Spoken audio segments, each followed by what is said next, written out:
standar dinar dan dirham ini adalah Rasulullah SAW sendiri. Nah, tapi kembali kepada masalah tadi jual beli. Jual beli itu harus harta ditukar dengan harta atau harta ditukar dengan jasa. Ya. Dan yang disebut harta adalah yang samanin maliat yang punya nilai. Dan nilai itu hanya bisa kita dapatkan dengan cara ditakan atau ditimbang. Itulah harta, bisa dipegang, ada nilainya dan hadir. Jadi kalau kita kaitkan dengan rukun jual beli, yang pertama adalah tadi itu harta ditukar dengan harta, dan yang kedua adalah Allah SWT berfirman bahwa jual beli itu harus antara dimikum, redho sama redho, tidak boleh ada pemaksaan. Jadi mau jagung ditukar dengan beras, beras ditukar dengan ikan, beras ditukar dengan baju, itu bebas. Itu adalah kebebasan yang dijamin oleh Allah SWT. Jadi haram hukumnya mengatakan bahwa kamu hanya boleh berjual beli dengan dinar emas, atau kamu hanya boleh berjual beli dengan rupiah. Karena Allah SWT mengatakan harus redho sama redho. Yang kedua, mithlan bimithlin. Jadi harta yang ditukar dengan harta itu nilainya mesti setara. Kalau ayam yang ditukar dengan jagung, ya kira-kira kita bisa ukur, oh ternyata 1 ekor ayam itu sama dengan 5 kg jagung, ya kan? 1 kambing, wah tentunya kalau 1 kambing ini 1 karung jagung. Bagaimana kesepakatan itu dicapai? Islam bimithlin. Yang ketiga adalah ya dan biadin, dari tangan ke tangan. Maknanya adalah cash and carry, harus tunai. Nah, jadi ya ada 3 rukunnya, ya kan? Sebelum itu harta juga dan harta, bebas dipilih, 2 setara, dan 3 tunai. Nah, itu jual beli. Terus, nah dengan pemahaman ini maka kita harus mengerti lalu datangnya riba dari mana? Nah, riba datang dari 2 sumber. Secara bahasa riba itu artinya penambahan. Nah, tapi penambahan ini ada 2. 1 penambahan karena jumlah, ya kan? Nah, itu yang disebut sebagai riba al-fadl. Jadi Nabi mengatakan emas dengan emas, perak dengan perak, jawud dengan jawud, gandum dengan kurma dengan kurma, garam dengan garam harus sama dan setara dan kontan, ya. Nah, jadi kalau melihat riba, pertama mesti dilihat itu ada tambahan dan yang diharamkan, karena ada tambahan yang halal. Nah, 1 tambahan berupa nilai tadi berat, yang kedua adalah tambahan waktu yang kita sebut sebagai penundaan, ya kan? Tidak tunai tadi itu, tapi sama dengan penambahan jumlah, penundaan juga ada yang halal, ada yang haram. Nah, karena itu kalau mau melihat riba tergantung kasus-kasusnya. Nah, ini yang pertama, kasus yang dimana dua-duanya boleh ditambah, boleh ditunda. Itu yang disebut sewa menyewa. Jadi seseorang menyewakan rumah 1 tahun, akan ditunda pengembaliannya, dan ketika dikembalikan ditambah dengan uang sewanya. Jadi ditunda dan ditambah. Itu sewa menyewa halal. Tapi tidak semua barang, tidak semua benda boleh disewakan. Ada benda-benda yang disebut fungible kalau dalam bahasa Inggrisnya, yang artinya adalah barang yang sekali dipakai habis dan tidak bisa disimpan, tidak bisa disewakan. Misalnya apa? Makanan ini kalau sudah kita konsumsi habis kan, bagaimana mau disewakan? Pasti dimakan, pindah pemilikan. Sedangkan sewa tidak pindah pemilikan. Yang kedua, uang ini juga kalau kita belanjakan habis kan uang kita, karena itu tidak boleh disewakan uang itu. Nah, hari ini saya kira kita semua nih terlibat dengan sewa menyewa uang.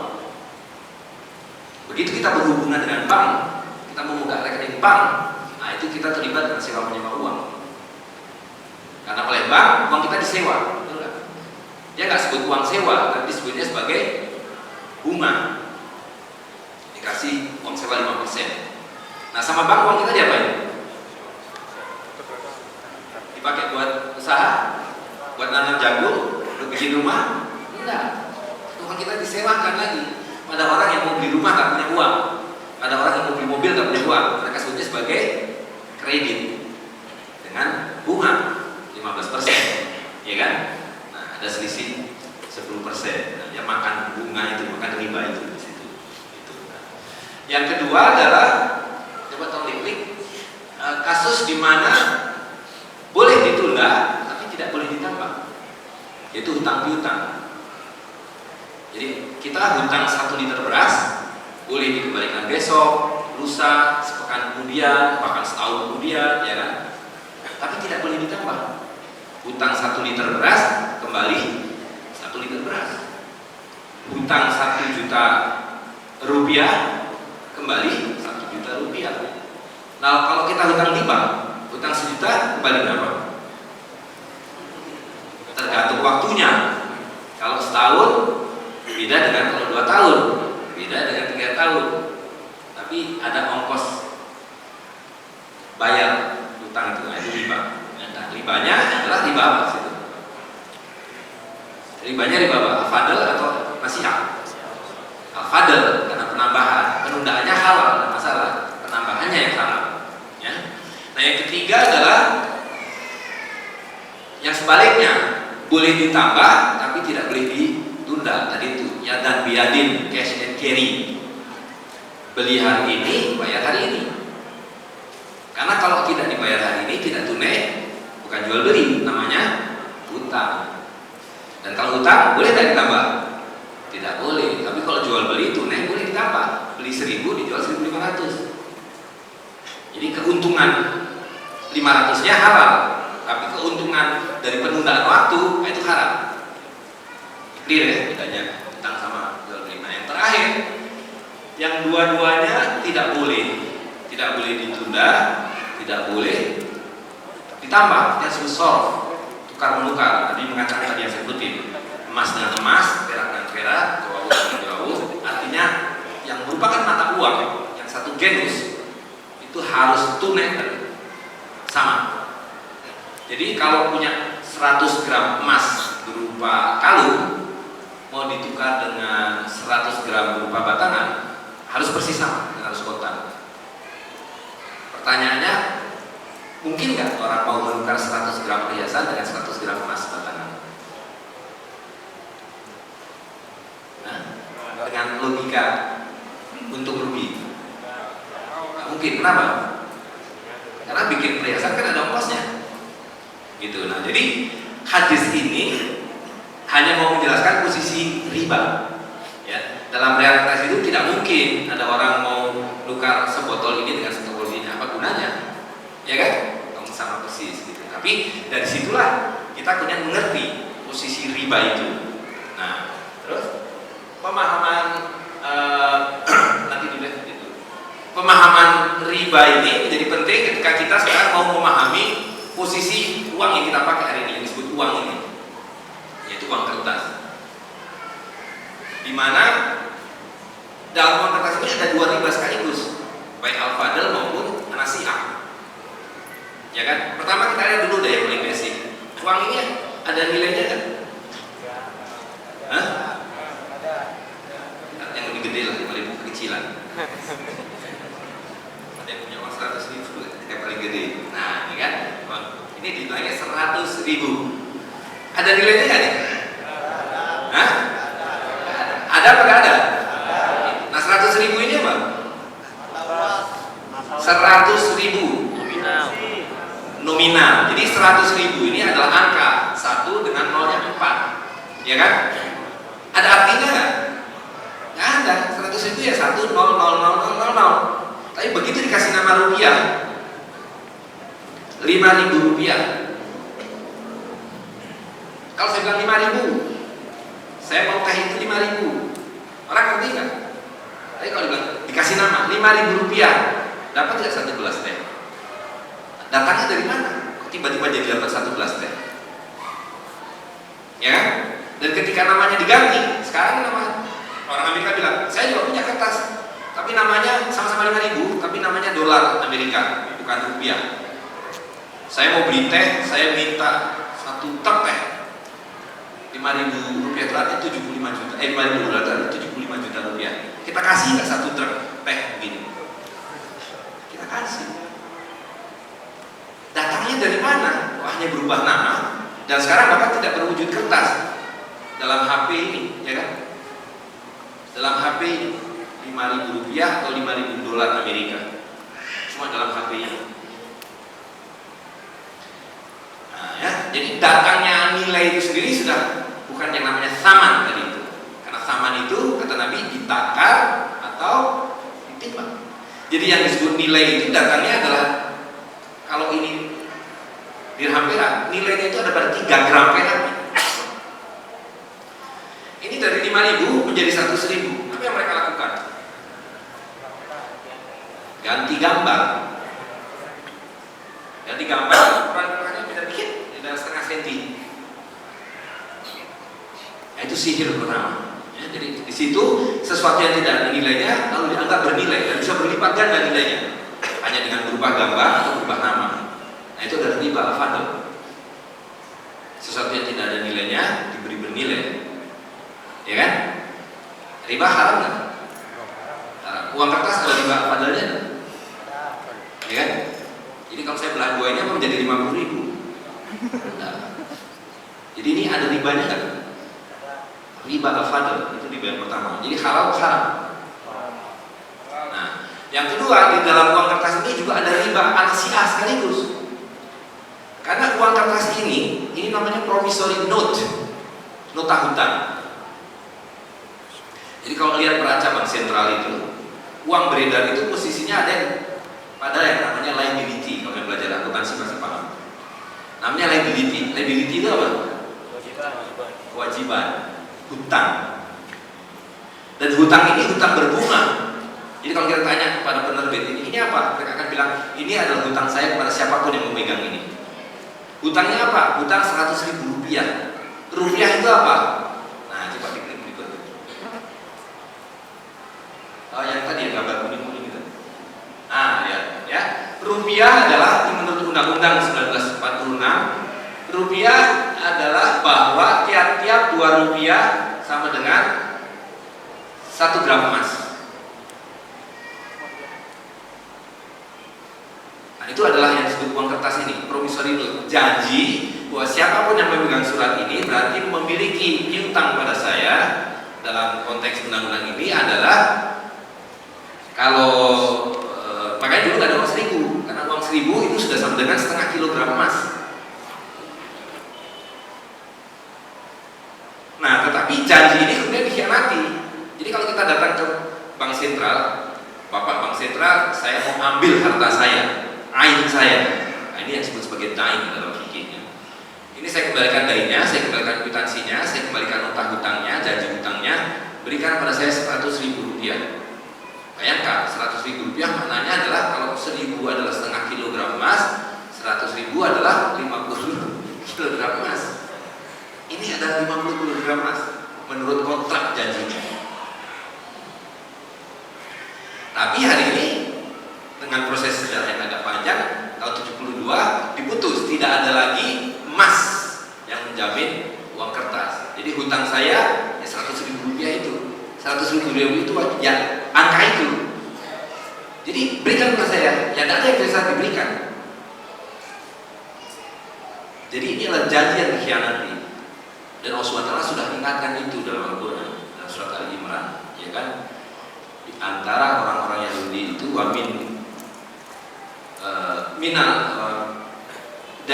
artinya dari ahli kitab itu, kalau kamu titipi 1 kintar, wajib adihi ilaika, maka mereka coba tolong dibuka deh, saya akan didengar. Kalau kamu titipkan 1 kintal emas, 1 kintar emas, dia akan kembalikan pada kamu. Wa minhum, dan dari mereka ada, kalau kamu titipi dinarin, nah kata dinar disebutkan dalam Al-Quran, layu adihi ilaika, mereka tidak akan kembalikan kepadamu. Karena mereka mengatakan laisa alaina fil ummiyina sabilun, kami para kitab ini tidak punya kewajiban kepada ummiyin, pada orang-orang di luar ahli kitab, kecuali kamu terus paksa, kamu tagih. Dan Allah menyatakan mereka berbohong kepada Allah SWT, karena mereka tahu kewajiban itu harus ditunaikan.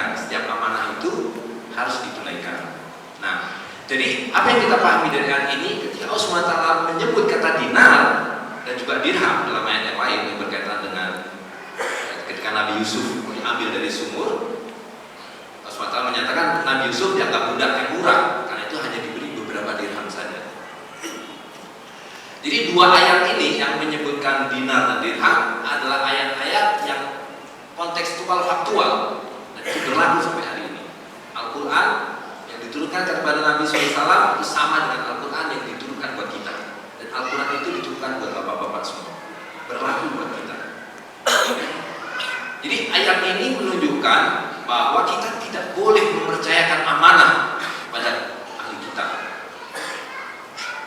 yang mana itu yang kita lakukan hari ini. Kita menerima dolar Amerika, kita menerima pound sterling, kita menerima uang-uang fiat yang lain. Itu maknanya adalah kita mempercayakan amanah pada mereka yang kita tahu hari ini bahwa amanah itu dikhianati. Yang dulu dijanjikan ini ada emas, tidak ada emas, ya kan? Nah, yang perlu dipahami adalah apa akibatnya ketika uang ini sudah tidak ada lagi emas yang membackupnya, maka ini sebenarnya menjadi ilmu sihir dengan dua sihir tadi itu, janji bayar dan nilainya, ya kan?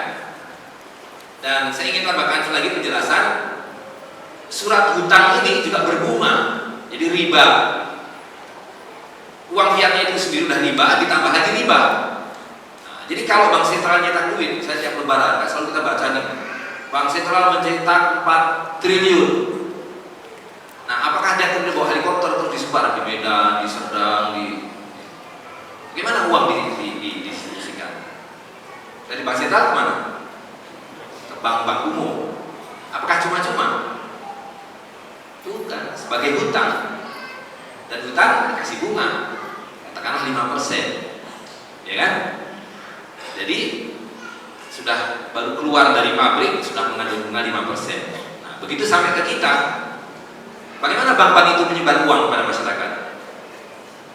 Tadi itu melalui sewa menyewa, kan? Melalui hutang lagi, buat beli mobil, buat beli rumah, dikasih bunga 15%. Maka uang yang sampai di kantong kita ini sudah mengandung bunga 5 ditambah 15%, ada 20%. Nah, jadi kalau dia nyetak 4 triliun, bunganya 20%, berapa bunganya? 1/5-nya 800 miliar. Ada nggak uangnya 800 miliar? Dia nyetak 4 triliun nih, terus muncul bunga 800 miliar. Dari mana uang itu datangnya? Simsalabim kan? Sihir. Ya harus nyetak lagi untuk bisa membayar bunganya itu, dan diedarkan lagi dengan cara yang sama, dibebani bunga lagi dan seterusnya. Gitu. Jadi ini dua riba sekaligus. Nah, karena itu kita harus kembalikan. Jadi nilainya dari mana? Atau bagaimana kita bisa mendapatkan nilai? Nah, kan uang kita harus merupakan komoditi yang punya nilai. Dan Nabi menyebutkan 6 tadi itu, emas, perak, gandum, jawabut, garam, kurma. Yang terbaik adalah emas dan perak. Karena kalau kurma di sini ada kurma, ya kan? Tapi kalau di sini tidak ada emas, tidak ada perak, tidak ada kurma, maka beras bisa dipakai. Minyak sawit bisa dipakai karena dia memenuhi syarat sebagai alat tukar, yaitu tidak mudah rusak, bisa dipecah-pecah menjadi unit. Kalau dengan kata lain ada standar hitungannya, ada timbangannya, ada samannya, gitu. Nah, lalu pertanyaannya kan bagaimana sistem ini kemudian berjalan? Nah, ini ceritanya panjang, tapi saya ingin meringkaskan saja untuk menunjukkan bahwa ini sistemik. Makanya tadi Nabi mengatakan kamu semua akan makan riba karena kita dipaksa oleh sistem, ya kan? Nah, saya ingin tunjukkan Indonesia dinyatakan merdeka tahun 45. Kan? Lalu kita membentuk model negara yang sama dengan yang lain-lain, yaitu sistem riba. Maka dibikinlah bank sentral, namanya BNI 46 mulai tahun 46. Nah, ini uangnya disebut uang Republik Indonesia. Nah, kemerdekaan ini nggak diakui, ditolak, ya kan? Kalian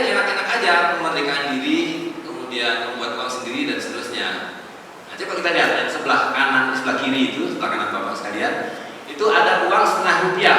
Tahun berapa tuh? 48. Diterbitkan oleh siapa?